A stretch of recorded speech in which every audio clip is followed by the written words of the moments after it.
Hey guys, and welcome back to my channel. I got such a positive response from you guys to the eye look that I wore in Sunday's new releases video that I wanted to do a tutorial for you to show you how I achieved the look, because it's actually much simpler than it may look. If you watched my Shop My Stash video from 2 weeks ago, then you know that for filming purposes, the palettes I have been focusing on are the Tribe palette from Juvia's place, along with a custom palette that I designed from Inglot. So these are the two palettes that I used in this look, and let's just jump straight into the tutorial. Let's do this.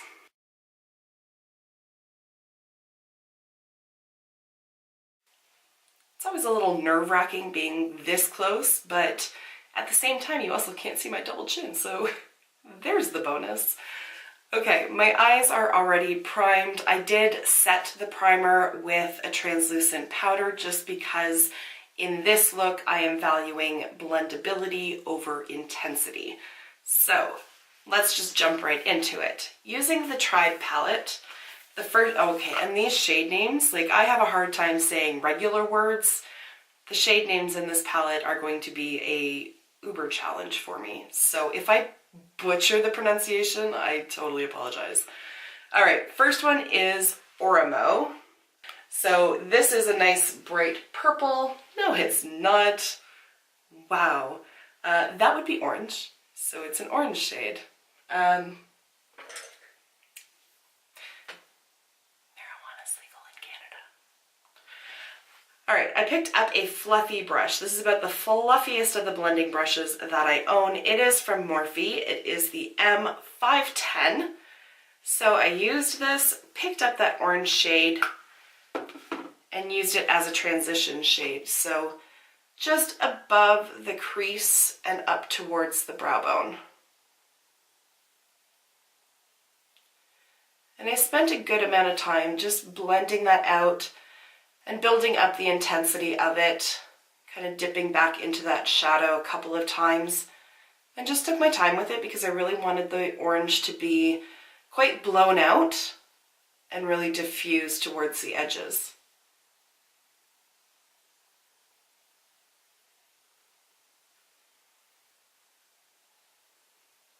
I didn't add any other colors into the crease. Oftentimes I will do almost like a gradient just to build up the intensity, but that wasn't what I did here. What I did instead was jumped over to the Inglot palette and picked up this pretty mid-tone purple. It is in the shade 325. To apply this, I used a tapered blending brush. This is from Luxie Beauty. It is the 231. The lettering is pretty much all rubbed off because I use this all the time. So picked up the purple on that, just kind of tapped off the excess, and then used that shade straight into the crease and blended it upwards as well. Now I watched a Wayne Goss tutorial months ago, maybe even a year, I can't remember. And he was talking about an eye shape to flatter your eyes. How to create the shape to flatter your own particular eye shape. Something far more eloquent than that. And basically at the end of the day, what he was describing for my shape of eyes was basically just taking the line from like above the pupil and bringing it out towards the brow bone, or towards, the tail. Oh my gosh. I'm regretting some of my life's decisions. So from the center, straight out to the tail of the brow, full stop, and then bringing it back in. So not blowing it out too far, not bringing it down, but just kind of bringing it straight across. And because I have somewhat hooded eyes, I find that that is very flattering because it doesn't droop down. It doesn't have like a weird arch to it if I tried to blend it up too high. If I don't blend it up high enough, you just can't see it. So all that to say, that is why I create the shape that I do. For your own personal needs, you're going to have to play around with it and tweak it to see what really flatters your eyes. and definitely watch tutorials by the likes of Wayne Goss, because he can give you like an insane amount of information in like a 6-minute video. It's incredible. So back to the blending. I also patted that shade over the outer half of the lid and then just blended all those edges. I just find that patting the shadows on really helps to create the most intensity and also avoids a lot of unnecessary fallout on my cheeks.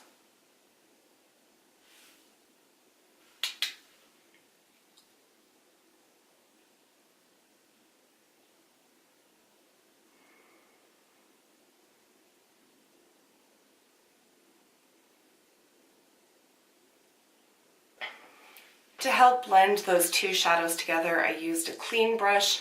This is the all-over blending brush, the E37 from Sigma. Didn't pick up any shadows, I just ran it over where the orange and the purple meet.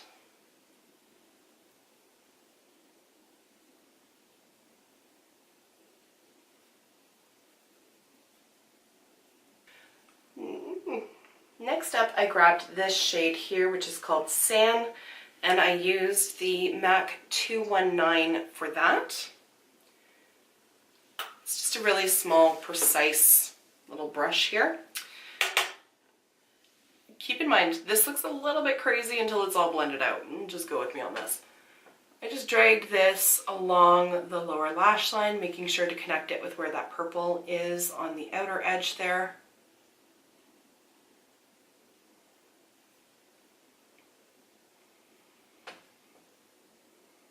And brought it pretty much all the way across that lower lash line. To soften that up, I blended it out with this shade up here, which is called Tootsie. And I used this blending brush here. This one is from Morphe and it's the M441. I like the shape of it. It is a little bit splayed here, but I like the shape of it, and it's really nice and soft, but very precise, so it's excellent for blending out under the lower lash line. And then if I look down into the mirror, I'm going to stab myself in the eye, so I always just look up randomly. I just go by feel alone when it comes to my lower lash line.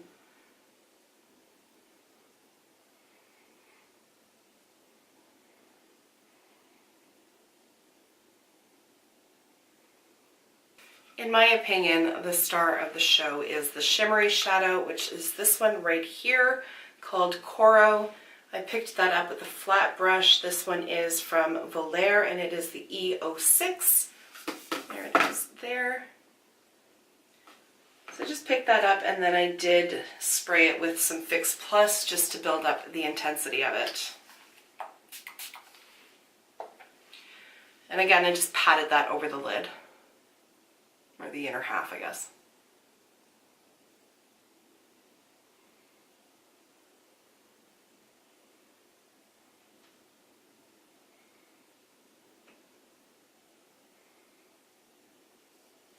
After applying that, I went back to the purple shade and that same blending brush.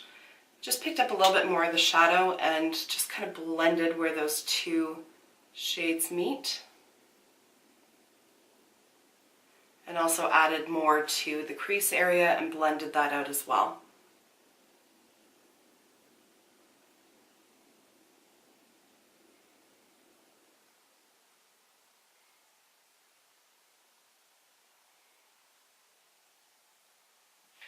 For my inner corner and brow highlighter, I used the Becca Shimmering Skin Perfector in Moonlight. It's just a very pale gold highlighter. And I used a very tapered pointed brush from Volair. It's the E09.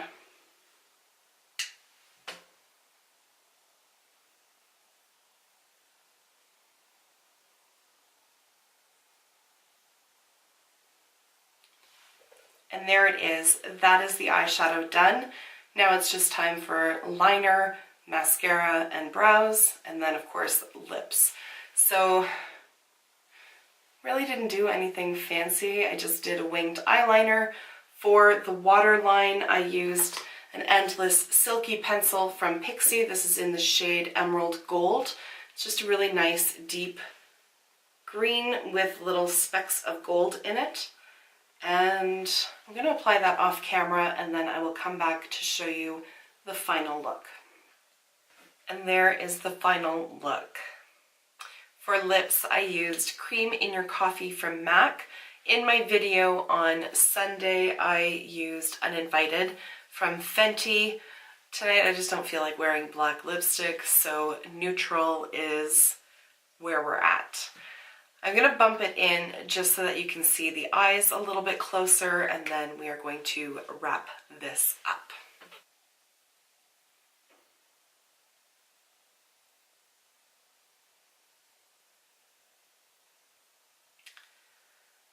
Okay, was that as awkward for you as it was for me?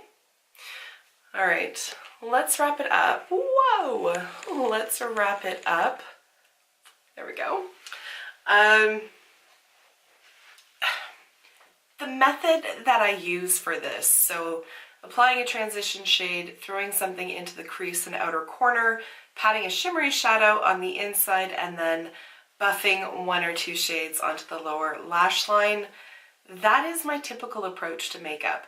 The only thing that sets each look apart is the colors that I choose. My actual eyeshadow regime is not overly complicated. I don't do a lot of cut creases. There's so much work. It's not something that I would ever wear in my day-to-day life. I love the look of them, but they are very editorial, and they're very much what I consider to be an Instagram type look. Very eye-catching, but it's not something that I tend to gravitate towards. I like to show you guys realistic kind of stuff that I would wear either out in the real world or to work, things like that. And that's really all there is to it, is just playing with color, seeing what you can create, and just having fun with it. So I hope that this tutorial was helpful. If you want to see more tutorials from me, let me know down below. I'm happy to do them. I just feel a little presumptuous about it, but if ever I do a look that you really like or are really inspired by, feel free to let me know, whether it's something you see on Instagram or something you see here, and I'd be happy to recreate it for you guys. So thank you so much for taking the time to watch, and I will see you in my next video. Until then, just be a decent human being. Bye for now.